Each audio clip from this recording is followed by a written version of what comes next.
मित्रांनो, लग्नानंतर होईलच प्रेम या मालिकेच्या नवीन लेटेस्ट भागामध्ये आपल्याला पुढे असं पाहायला मिळणार आहे. इकडे ती काव्या पार्थला सांगत असते की पार्थ, आता मी ही रूम सोडून जात आहे. त्यावर तो पार्थ म्हणतो, काव्या एक मिनिट थांबा. असं म्हणून तो पार्थ काव्याला ती रूम सोडून जात असताना थांबवतो आणि त्यानंतर तो पार्थ त्या काव्याला ती कपल वॉच, ट्विन वॉच देतो आणि म्हणतो, खरं तर हे घड्याळ तुम्ही घ्या आणि माझ्या देखील हातावर मी हे घड्याळ घालत आहे, कारण हे घड्याळ आपल्या नाडीप्रमाणे चालतं. ज्यावेळेस हे घड्याळ बंद पडेल ना, त्यावेळेस समजून जा की मी सुद्धा संपलो आहे. त्यावर ती काव्या तर पार्थ हे पुढचे शब्द बोलण्याच्या आतच त्याच्या तोंडावर हात ठेवते आणि त्याला म्हणते, प्लीज तुम्ही असं काहीही बोलू नकात, मला ह्या गोष्टींचा फार त्रास होतो. असं म्हणून ती काव्या त्या पार्थच्या तोंडावर हात ठेवते. त्यानंतर तो पार्थ देखील काव्याला त्याच्या आणखीनच जास्त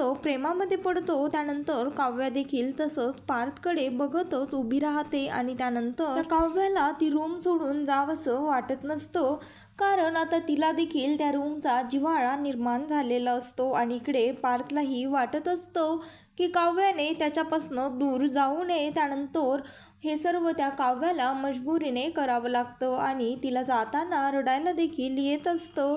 त्यानंतर इकडे वसू आत्या त्या नंदिनीच्या विरोधामध्ये प्लॅनिंग करत असतात. त्या वसू आत्या त्यांच्या माणसांना फोन करून सांगत असतात की मी सांगितलेली माहिती काढायला घ्या आणि मला त्या नंदिनीला खूप मोठं सरप्राईज लवकरात लवकर द्यायचं आहे.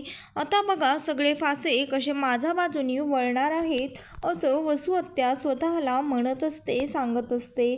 त्यानंतर ती हे देखील म्हणते की नंदिनी, आता तुला अंदाज नाही आहे की मी काय करणार आहे आणि आता ज्या वेळेस तुला कळेल त्यावेळेस तुझ्याकडे कुठलाही पर्याय उरलेला नसेल, कारण हे सर्व मी जीवाला हाताशी घेऊनच तर साध्य करणार आहे. त्यानंतर ती त्या माणसाला म्हणत असते, तुला हे सर्व जमेल ना, जमलंच पाहिजे. आणि तेवढ्यातच तिथे रम्या येते आणि रम्या हे सर्व वसू आत्यांचं बोलणं ऐकते. त्यावर ती म्हणते, आई काय जमवायचं आहे? त्यावर वसू आत्या म्हणतात, अगं रम्या, तू आधी दार लावून आतमध्ये ये, मग तुला सांगते.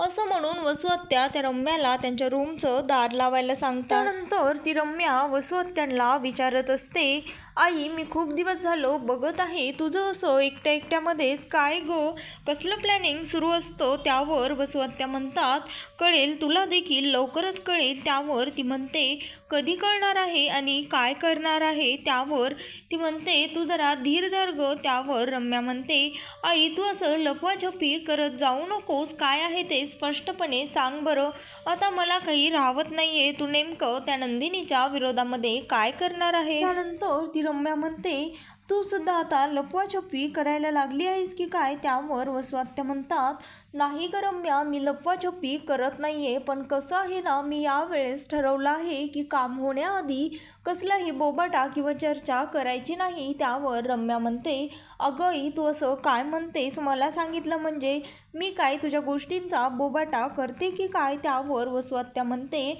अगं नाही ग रम्या, तसं नाही, पण कसं आहे ना, काम झाल्याशिवाय मला आता कोणालाच काहीच सांगायचं नाही, नाहीतर ते काम पूर्ण नाही असं म्हणतात. त्यावर ती म्हणते, अगं मी हल्ली बघत आहे तू सारखंच त्या माणसाला काय बोलत असतेस आणि कसली माहिती सांगत असतेस, तो माणूस नेमका कोण आहे हे तरी मला कळू देत. त्यानंतर त्या वसू आत्या रम्याला म्हणत असतात, मी तुला सगळं सांगते, फक्त तू 2 दिवस जरा धीर काढ, 2 दिवसांनी तुला कळेलच. त्यावर ती म्हणते, नेमकं तू असं 2 दिवसांनी काय घडवून आणणार आहेस आणि मुळात मी का थांबू 2 दिवस? 2 दिवसाच्या आधी जर तू सांगितलंस तर काय होणार आहे?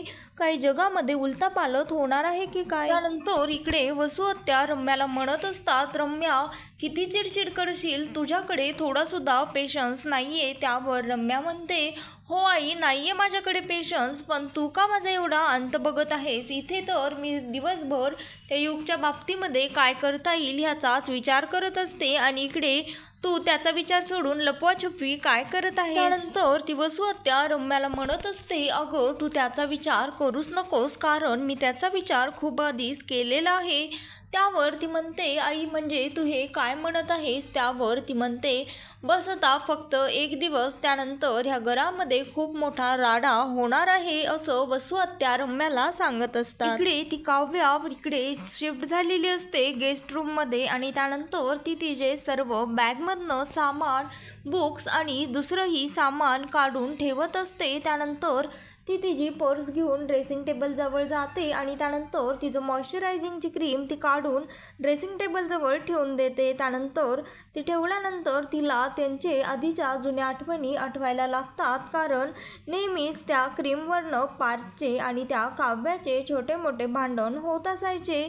त्यानंतर ती तिचे रीडिंग स्पेक्ट देखील काढून ठेवते आणि त्याला ती बघतच राहते, कारण ज्यावेळेस ते स्पेक्ट त्या पार्थकडनं तुटलेले असतात त्यावेळेस त्याने ते तिला सरप्राईज म्हणून नवीन स्पेक्ट घेऊन दिलेले असतात. आणि इकडे तो पार्थ देखील तेच सर्व काही आठवत असतो. त्याला देखील आठवत असतं की कशा पद्धतीने त्यांच्या छोट्या मोठ्या गोष्टीवरनं भांडण कुरबुरी होत असायच्या, हे सर्व तो पार्थ आठवत असतो. त्यानंतर त्या दोघांनी ज्यावेळेस बेड शेअर करायचं हे ठरवलं होतं त्यावेळेस देखील त्यांचे भांडण झाले होते.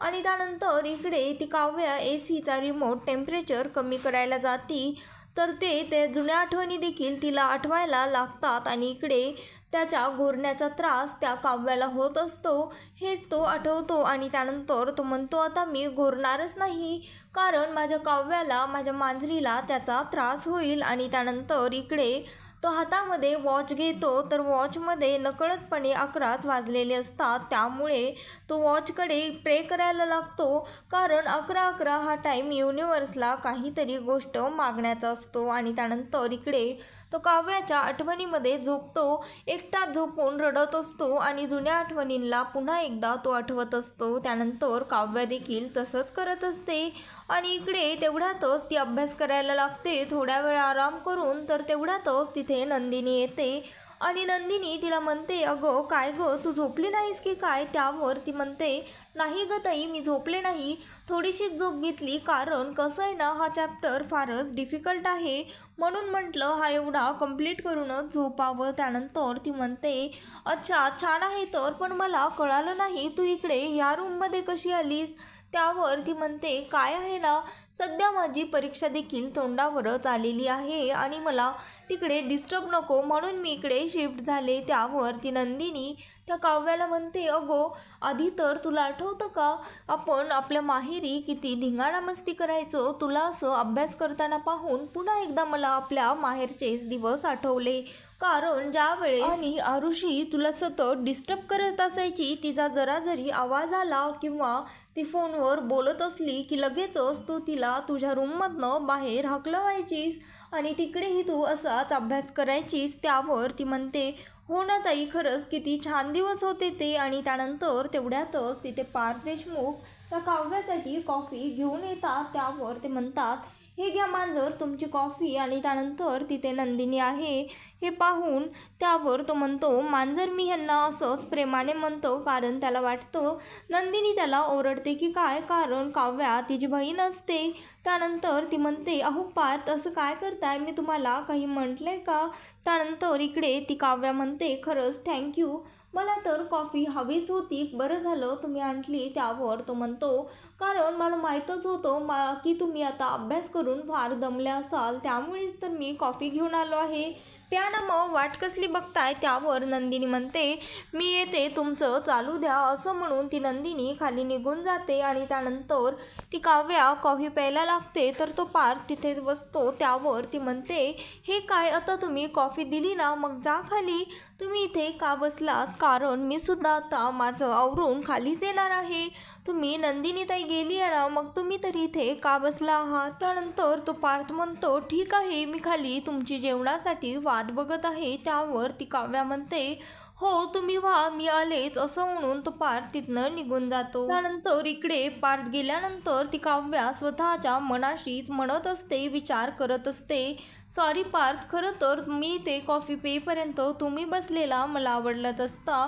पण कसं आहे ना, तुम्ही घरामध्ये कुठेही दिसत नाही आहेत, या विचाराने मानिनी काकू तुम्हाला शोधत नक्की इथेच आल्या असत्या, म्हणून मी तुम्हाला इथनं जायला सांगितलं. आणि त्यानंतर इकडे खाली ती मानिनी त्या युगला कॉफी करत असते त्यावर तो म्हणतो, आई ही केवढी कॉफी टाकली आहे, तू तर थोडंसं कमी गोड खात जा. त्यानंतर ती विचारत असते, मग काय युग, तू आणखी काय ठरवलं आहेस पुढचं. त्यानंतर इकडे रम्याने त्या युगचा त्याच्या कॉलेजमधलं त्याला रस्टिकेट केलेलं, तो नापास झालेला 1-2 लेटर असतात, ते दोन्हीही लेटर तिने इन्व्हॉल्वमध्ये टाकलेले असतात आणि ती चोळामोळा करून तिथे किचनमध्ये कचऱ्यामध्ये टाकून देते. त्यानंतर ती म्हणते, बघ आता युग, तुझं सत्य लवकरच सर्वांसमोर येणार आहे आणि आता याच्याच साह्याने मी नंदिनीची कशी वाट लावते. त्यानंतर इकडे ती मानिनी युगला विचारत असते, काय मग युग, तू आणखी पुढे करायचं काय ठरवलं आहेस. त्यावर तो म्हणत असतो, नाही आई, आणखी तरी मी काही ठरवलेलं नाही आहे. तेवढ्यातच तिथे वसुआत्या येतात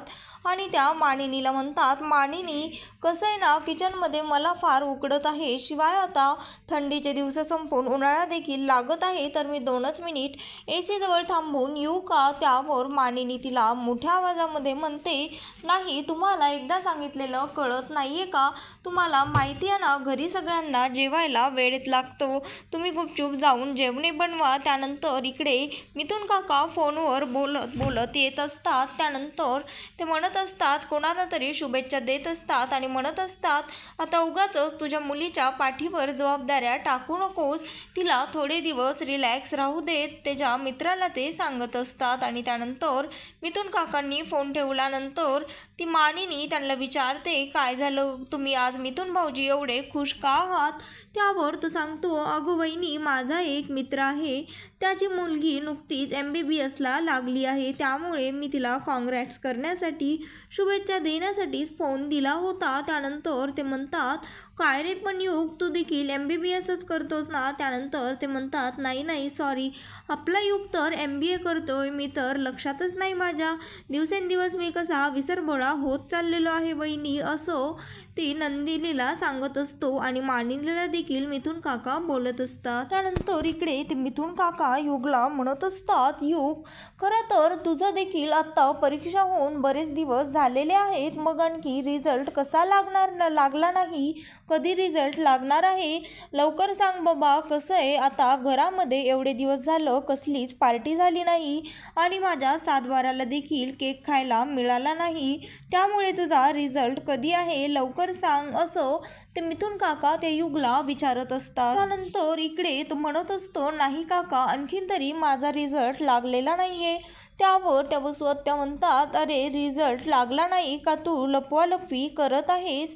त्यावर त्या म्हणतात, नाही म्हणजे मला असं म्हणायचं होतं, त्याचं काय आहे ना, आजकालची मुलं तुझ्या वयाची लपवालपवी करतात, त्यामुळे मी आपलं सहजच विचारलं. त्यानंतर ती नंदिनी म्हणते, वसुआत्या उगाचच वाटेल ते तुम्ही बोलू नका, युग अगदी समंजस आणि सेन्सिटिव्ह मुलगा आहे, कसं आहे ना, तुमच्यासारखेच सर्वजण नसतात, तो उगाचच कशाला काय लपवेन. त्यावर मिथुन काका म्हणतात, वसुताई कसं आहे ना, आपला युग तसा मुलगा नाहीये, त्याच्यावर आईवडिलांचे चांगले संस्कार आहेत, तो अशी लपवालपवी करणार नाही. त्यानंतर मानिनी म्हणते, मिथुन भाऊजी कसं आहे ना, कावीळ झालेल्या माणसाला समोरचं जगही पिवळंच दिसतं, त्याला आपण काय करणार आहोत. त्यानंतर नंदिनी वसुआत्यांना म्हणते, वसुआत्या, जर असं काही लपवाछपवीचं असतंच तर घरामध्ये एवढे जण आहेत, त्यांनी कोणासोबत तरी नक्कीच शेअर केलं असतं. त्यावर वसुआत्या नंदिनीच्या अंगावर धावून जाते आणि तिला म्हणते, काय मग आता मी माझ्या भाच्याला बोलायचं सुद्धा नाही का, मी तर त्याची मजाक करत होते, तू तर मला भांडायलाच उठलीस की, असं वसुआत्या नंदिनीला म्हणत असतात. तू तर मला सारखं आरोपीच्या पिंजऱ्यामध्येच उभा करतेस. तेवढ्यातच तिथे काव्या येते आणि काव्या म्हणते, मुळात आपण असं वागायचंच का, जेणेकरून लोक आपल्याला आरोपीच्या पिंजऱ्यामध्ये उभं करतील. त्यावर रम्या म्हणते, लोक नाही, फक्त तुझी बहीणच माझ्या आईला असे प्रश्न विचारून तिला सारखं अडकवत असते. त्यावर काव्या म्हणते, तुझी आई स्वतःसाठी खड्डा खांदते आणि स्वतःच त्यामध्ये जाऊन पडते, त्यामुळे उगाचच माझ्या नंदिनी ताईला काहीही म्हणायचं नाही. त्यानंतर ती रम्या म्हणते, तुझं झालं का, प्रत्येकच वेळी तुला स्वतःच्या बहिणीची बाजू घ्यायची असते आणि मध्ये मध्ये नाक खुपसायचंच असतं का. तर ती म्हणते, हे बघ रम्या, तुम्ही ज्या वेळेस माझ्या नंदिनी ताईला त्रास दिला होता त्यावेळेस तर तुम्ही तुमची लाज लज्जा शरम सर्व काही विकलंच होतं, पण आणखीनही शिक्षा भोगूनही तुम्ही ते विसरला नाहीत का? त्यावर तिथे ती मानिनी म्हणते, बास करा आता हे भांडण पुरे. आणि काव्या आवाज खाली. त्यावर ती वसुताई म्हणते, बघ ना ही माझी लाज काढतीये. त्यावर काव्या म्हणते, हो मी पुन्हा पुन्हा 100 वेळा काढणार, कारण तुम्ही कृत्यच तसं केलेलं होतं. त्यानंतर त्या दोघींचा भांडणाचा आवाज ऐकून तिथे पार्थ येतो आणि त्यानंतर पार्थला सर्व सत्य त्यांच्या समोर येतं की त्या युगने सर्वांपासून रिझल्ट, कारण तो तिला रागवत असतो. तो म्हणत असतो, असं कसा तू नापास झालास? तू तर चांगला हुशार मुलगा आहेस, तो अभ्यास केला नाहीस का? की मित्रांसोबत नुसतं फिरतच बसला होतास हॉस्टेलवर? असं म्हणून तो पार्थ युगला रागवत असतो. त्यानंतर तेवढ्यातच तिथे ती रम्या येते आणि म्हणते, कसं आहे ना पार्थ, हे बघ त्यांनी रिझल्ट दाखवला नाही ते तर त्याचं चुकलंच, पण याच्यापेक्षाही जास्त मोठी चूक नंदिनीची आहे, कारण तिला हे सर्व माहीत होतं तरी तिने हे सर्वांपासून लपवून ठेवलं. त्यानंतर ती रम्या तिच्या मामीला म्हणत असते, मामी आम्ही खोटं बोललो तर तू आम्हाला ही शिक्षा दिलीस, मग आता आज तूच न्याय आणि नंदिनीला देखील तूच शिक्षा दे. त्यावर ती काव्या म्हणते, रम्या मोहितींच्या मुलींवर असले आळ घ्यायचे नाही, कारण आमच्यावर असले खोटं बोलण्याचे तुमच्यासारखे संस्कार नाही आहेत. त्यावर रम्या म्हणते, तुमच्यावरच्या संस्कारांचं काय बोलायचं ग? तेवढ्यातच पार्थ म्हणतो, जोरात ओरडतो रम्यावर. तर मित्रांनो, लग्नानंतर होईलच प्रेम या मालिकेचे नवनवीन लेटेस्ट एपिसोड पाहण्यासाठी आता चॅनलला लाईक, शेअर आणि सबस्क्राईब मात्र नक्की करा. व्हिडिओ आवडले असल्यास व्हिडिओला कमेंट देखील करा.